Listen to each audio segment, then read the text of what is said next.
Greetings everyone, my name is Okeke Antonia Eberechukwu, popularly known as Episcopan.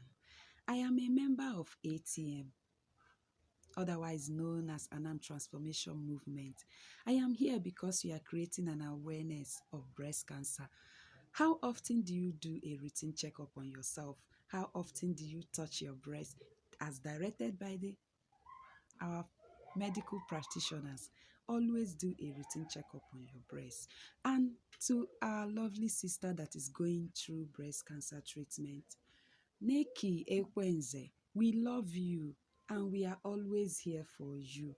And to the general public, we want to say, how often do you check on your loved ones? How often do you ask them how they are? Lend a helping hand today, and as you do so, may Almighty God bless you and keep you.